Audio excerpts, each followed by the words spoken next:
আপনি দুনিয়ার সব বুঝেন, আখিরাত বুঝেন না কেন? আপনি কবর বুঝেন না কেন?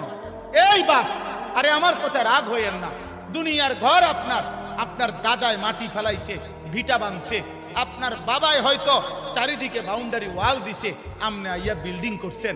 3 পুরুষ লাগাইয়া 4 পুরুষ লাগাইয়া হয়তো দুনিয়া সাজানো যায়, দুনিয়ার ঘর তৈরি করা যায়, কিন্তু মাটির নিচে আপনার আরেকটা ঘর আছে, সেই ঘরের নাম কবর। এই কবরের ঘর আল্লাহর কসম আপনারটা আপনি না সাজাইলে জিফুত নাতি নাতনি সেটা সাজাইতে পারবে না, পারবে না, পারবে না, দৈন্তান নাই কেন না। এই জন্য মাটির উপরে ঘর পরের ওয়ালারাও করতে পারবে, কিন্তু মাটির নিচের ঘর আমাকেই সাজাইতে হবে। এই পৃথিবীর সব ছেড়ে দেওয়া যায় দোস্ত, আল্লাহকে ছেড়ে দেওয়া যায় না। আল্লাহকে ছেড়ে দেওয়া ঠিক না বাপ, বাপ ঠিক না।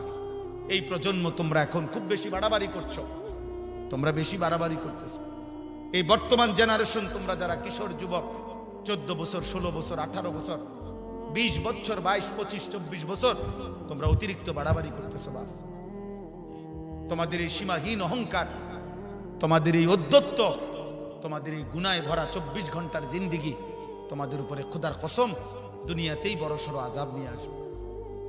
প্রিয় বাপ আমার, সন্তান আমার, আমি বললাম তোমরা এমন অগণিত ছেলে, তোমরা এখানে সারা বাংলাদেশের ছেলে না, মনে করো 10, 20, 50 কিলোমিটারের ছেলে, তাহলে 20-50 কিলোমিটারের ছেলে তোমরা, আমরা যদি এখন দাঁড় করাই তাহলে অধিকাংশই মিলবে বেনামাজি।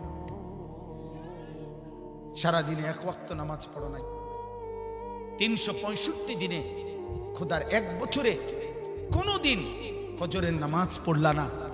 আমার প্রিয় সন্তান, মুসলমান এত নিকৃষ্ট হয়? তুমি মুসলমানের বাচ্চা, তোমার কোনো আল্লাহ আছে? তোমার কোনো নবী আছে? তুমি মুসলমান? 365 দিনে খোদার 1 বছরে কোনোদিনও ফজরের নামাজ পড়বা না? তুমি মানুষের বাচ্চা? তুমি মুসলমানের সন্তান? এক পবিত্র মা 2 বছর তোমাকে বুকের দুধ পান করাইছেন। এই 2টা বছর মা বুকের দুধ পান করাইতে কত লক্ষবার গালে মুখে চুমা দিছেন, আদর করছেন, বুকে জড়াইয়া ধরছেন। এই বাবা কতবার মাথায় হাত বুলাইছেন, কত হুজুরের কাছে, কত আলেমের কাছে, কত আত্মীয় স্বজনের কাছে তোমারে দাঁড় করাইছে, হুজুর মাথাটা মুছা দেন, আদর করে দেন, আমার বাচ্চারে যেন আল্লাহ মানুষ বানায়। কত মানুষের হাত বুলাইছে, দোয়া করে দিছে, তোমার চাচি, তোমার মামি, তোমার ফুফি, তোমার খালা, তোমার দাদি, তোমার নানি, তোমার দাদা, তোমার নানা, তোমার গ্রামের হুজুর, তোমার মসজিদের ইমাম সাহেব, তোমার মসজিদের মুয়াজ্জিন, তোমার এলাকার কোন আলেম দ্বীন, এতগুলো মানুষের হাত বুলাই দিছে। মা তোমারে পবিত্র স্নেহে বুকের দুধ পান করাইছে। বাবা তোমার জন্য উপার্জন করতে গিয়ে মিনিটের পর মিনিট, ঘন্টার পর ঘন্টা, ভরা দুপুরে মাথার ঘাম পায়ে ফেলাইছে। বিনিময়ে বাবার স্বপ্ন এই ছিল, মায়ের স্বপ্ন এই ছিল, 16 বছর বয়সে তুমি সারা রাত নারী দেখবা, উলঙ্গ ছবি দেখবা, জিনার ব্যভিচারের দৃশ্য দেখবা, 1 ওয়াক্ত নামাজ পড়বা না, না আল্লাহ চিনলা, না রসুল চিনলা, না সুন্নাত চিনলা, না দিন চিনলা, না নামাজ চিনলা, না গোলামি চিনলা। হায় হায় মুসলমানের বাচ্চা, এত বড় নাফরমান কেমনে হইলি বাপ? এই বাপ, মায়ের দুধের এই বদলা? এই নাফরমান, যারা বেঈমানের মতো চুল রাখছো, তোর কোনো বাপ নাই? তোর আব্বা তোর এই চুল রাখা শিখাইছে? তুই জন্মের পরে বাপ দেখো নাই? তোর জন্মের পরে তোর কোনো বাবা ছিল না? তোর কোনো অভিভাবক নাই বেটা? তোর এলাকার কোনো মানুষ নাই? তোর কোনো মুরব্বী নাই? কোন বেঈমানের মতো চুল রাখে? ফুটবলের খেলোয়াড় তোর বাপ বেটা? কথা বলে না। ক্রিকেটের খেলোয়াড় তোমার আব্বা? আর্জেন্টিনার ওই বেঈমান তোর বাপ বেটা? তাহলে ওই মুশরিক বেঈমানের মতো চুল রাখলি কেন? বল বেটা। এই ছেলেরা বলো না, কি তামসা দেখতে আইছো? আমি ভোটে দাঁড়াইছি তাইলে? আজকের দিনে এই এখন বললাম, এশার নামাজ যারা পড়ো নাই, মাগরিবের নামাজ পড়ো নাই, আজকের সারা দিনে 1 ওয়াক্ত নামাজ পড়ো নাই, তোমার ভালোবাসা দিয়ে আমি কি করব?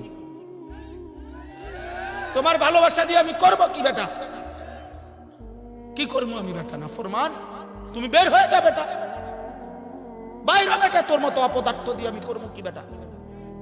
আমি তো এত 5 ঘন্টা সফর করে আইসাও, আমি তো আমার জামাতে আগে এশার নামাজ পড়ছি, এরপরে এখানে আসছি। তোমরা যারা নামাজ পড়লা না, বাইরে হবে এখন থেকে। তুমি তো আল্লাহর দুশমন, তুমি তো রাসূলুল্লাহর দুশমন, তুমি আমার প্রিয় হবা কিভাবে? হ্যাঁ, তুমি কইবা আমি আপনারে মহব্বত করি হুজুর, আমি আপনার খুব ভক্ত, আমি আপনার লেগে উঠতালাম একদম। হ্যাঁ, মক্কল ঠাউরাইছে, ব্যাককল ঠাউরাইছেন আমারে। বলো মিয়া, এমন মালিক ভুললা কেন? এমন রব ছেড়ে দিলা কেন? বলো আব্বা, বলো। আজকে ওয়াদা করো, আজকের রাত থেকে নামাজ পড়বা, বলো ইনশাআল্লাহ। এখন পড়বা, বলো ইনশাআল্লাহ। এই নওজোয়ান, এখন বলো ইনশাআল্লাহ। 30 বছরের নিচে যাদের বয়স, তোমরা হাত তোলো, হাত তোলো যাদের বয়স 30-এর নিচে। দেখেন কি পরিমাণ, দেখেন। বলো ইনশাআল্লাহ নামাজ পড়বো, ইনশাআল্লাহ ফজর পড়বো, ইনশাআল্লাহ। জোরসে বলো ইনশাআল্লাহ, আরো জোরে বলো ইনশাআল্লাহ। কোন নামাজ? কোন নামাজ? আবার বলো, জোরসে বলো, সবাই বলো ইনশাআল্লাহ।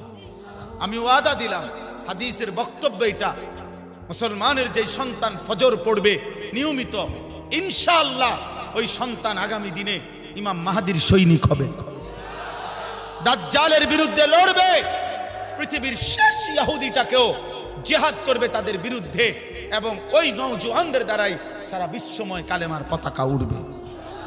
ফজরের মুসল্লি যারা মাহদীর সৈনিক, তারা ফজরের মুসল্লি যারা দাজ্জালের বিরুদ্ধে লড়বে, তারা ফজরের মুসল্লি যারা ইহুদিদের বিরুদ্ধে জিহাদ করবে, তারা ফজরের মুসল্লি যারা বিশ্বময় কালেমার পতাকা উড়াবে, তারা ইনশাআল্লাহ। এটা হাদিস, এটা হাদিসের বক্তব্য থেকে বলবে। মাহদী আসবে, ঈসা আলাইহিস সালাম আসমান থেকে নামবে, দাজ্জালের জুলুম চলবে, আর ঈসা নবী আর মাহদী ফজরের মুসল্লিদেরকে সাথে নিয়ে শেষ যুদ্ধ দাজ্জাল এবং ইহুদিদের বিরুদ্ধে চূড়ান্ত শেষ লড়াই শুরু হবে ফজরের নামাজের পরে। ফজরের মুসল্লিদেরকে সাথে নিয়ে, ফজরের মুজাহিদকে সাথে নিয়ে আসরের নামাজের ভিতরেই মসজিদে আকসা বিজয় হবে, দাজ্জাল নিহত হবে, শেষ ইহুদি কুত্তাটাও নিহত হবে, ঈমানের পতাকা উড়বে ইনশাআল্লাহ। এটা হাদিসের বক্তব্য। এজন্য তোমার মতো মনে রাখো, নারী, ছবি, উলঙ্গ দৃশ্য, জিনা, ব্যভিচার, মোবাইলের অস্থিরতা, বেঈমানের মতো চুল চেহারা, তোমার মতো অপদার্থ ছাড়াও ইসলাম টিকবে, তোমার মতো আঙ্গাল কাঙ্গাল ছাড়াও ইসলাম থাকবে। তুমি কামে লাগবে নারী, তুমি একদিন মরে যাবে আর বেড়ি চাইতে চাইতে। হ্যাঁ, চাই অসুবিধা কি? দেখো সারা পৃথিবীর নারী, দেখো সারা পৃথিবীর মহিলা তোমার ঘরে আসুক, তুমি কি এটা চাও? এত বেড়ি দিয়া করবা কি? এত নারী দিয়া করবা কি? 16 বছর বয়সে যদি যুবক, 18 বছর বয়সে যদি এত নারী, এত উলঙ্গ ছবি, এত জিনা ব্যভিচারের দৃশ্য মোবাইলে দেখে ফেলো, আগামী 40 বছর যদি তোমার হায়াত পৌঁছে, ওই পর্যন্ত তো তোমার গুনাহ জমতে জমতে তুমি দাজ্জাল হয়ে যাবে। এত কম বয়সে এত বড় গাদ্দার হয়ে গেলা, মাত্র 16 বছর বয়সে ঘাড় তোর এত শক্ত হয়ে গেল যে রবের সামনে একটা সেজদাও দিলা না। এত অল্প বয়সে মানুষ এত বড় গাদ্দার হয়? এত কম বয়সে এত বড় মালিককে বৃদ্ধাঙ্গুলি দেখাইলা যে হে মালিক, আপনি যতবারই আজান দিয়ে ডাকেন আমাকে, আমি সেজদা দেব না, আমি চলে যাব অন্যদিকে। আমি এই জন্য পরিষ্কার বলি, একবারে চোখের দেখা বাস্তবতা হলো, আপনারা যে কেউ দেখেন, বাবা তোমরাও দেখো, যখনই আজান হয়, এই পৃথিবীর সবাই জানে এটা, আজান হলে কুত্তা খেউ খেউ করে, ঘেউ ঘেউ কইরা ওই জায়গার থেকে সরে যায়। এটা আজান হলে মসজিদের সীমানার কাছ থেকে সরে যাওয়া, এটা কুকুরের স্বভাব, এটা মুমিনের স্বভাব হইতো। তুমি নাইলে দেখো, তুমি দেখো। এই জন্য সেলফি উঠাইবার সময় মানুষের লগে উঠাইও না, ওই কুকুরের লগে উঠাই।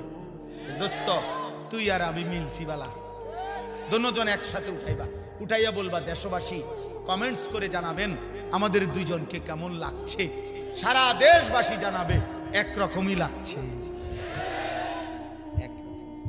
দুজনই মুত্তা ফানি লয় না, এক করে খাপে কাপ মনতে যারবা।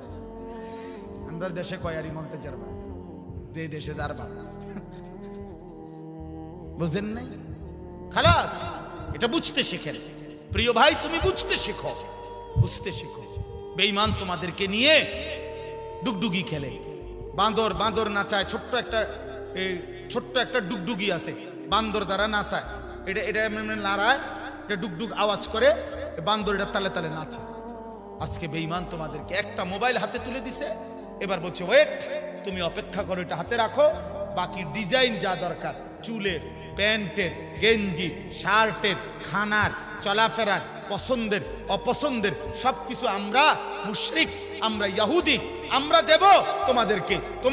তুমি শুধু মোবাইল দেখে দেখে ওই রঙে সাজবা, ওইভাবে সাজবা, তাহলেই তুমি পরিচয় তো তোমার মুসলিম, রক্তে মাংসে, কিন্তু চলাফেরায় চলনে বলনে তুমি হবা বেঈমান মুশরিক। আজকে বেঈমান তোমাদের হাতে মোবাইল তুলে দিয়ে তোমাদেরকে পুরা নিয়ন্ত্রণ করছে, মাসহুর বানায় দিছে, জাদুগ্রস্ত বানায় দিছে। আমার বাপ, এমন ভুল করো না বাপ। 365 দিন, একটা বছর কোনদিন ফজরের নামাজ পড়ো নাই, মুসলমান এমন হইতে পারে না বাপ। মুসলমান এত নিকৃষ্ট হইতে পারে না। 30 বছর মুসলমান সুদ খাচ্ছেন বাবা, মুসলমান এত নিকৃষ্ট হইতে পারে না। 60 বছর বয়স বাপ, এই চাচা এখনো বিড়ি সিগারেট খান, মুসলমান এত বদভ্যাসওয়ালা মুসলমান হইতে পারে না। 60 বছর বয়স এখনো চা দোকানে বসে নারী দেখেন, গান বাদ্য শুনেন, সিনেমা নাটকের নর্তকীর ছবি দেখেন, মুসলমানের বুড়া এত অভদ্র হওয়া উচিত না। এত অভদ্র মুসলিম বৃদ্ধ হইতে পারে না, এত বেহায়া মুসলমানের বুড়া চাচা হইতে পারে না। আপনার থেকে আপনার সন্তান আখলাক শিখবে, আপনার থেকে আপনার দেশবাসী আখলাক শিখবে, আপনার নাতি নাতনি আখলাক শিখবে, আপনার মহল্লার ছেলেরা আখলাক শিখবে। আপনি প্রকাশ্য দিবালোকে বসে বসে বিড়ি খান, সিগারেট খান, কথা বলতে লাগলেই গালি দেন, নাটক সিনেমা নর্তকীর ছবি, নাটক সিনেমা টেলিভিশনে দেখেন, আস্তাগফিরুল্লাহ। এটা মুসলমানের বুড়া? মুসলমানের দাদার আদর্শ এটা হবে? মুসলমানের চাচার আদর্শ এমন হওয়া উচিত? আল্লাহ আমাদেরকে হেফাজত করে, আল্লাহ আমাদেরকে হেফাজত করে।